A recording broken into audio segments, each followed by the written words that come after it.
Direne kazanacağız.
Direne kazanacağız.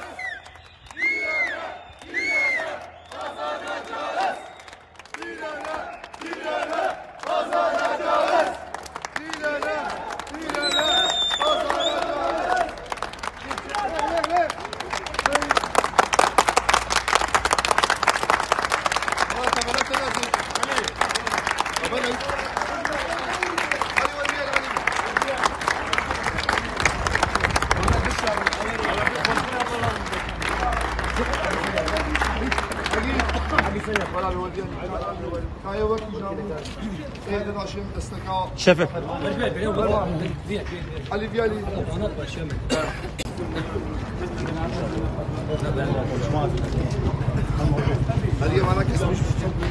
Değerli arkadaşlar, biz bugün Mardin Kızıltepe ilçe personelleri tümüyle beraber bizim yaptığımız göreve biz sınırsız şekilde katılım yapıyoruz.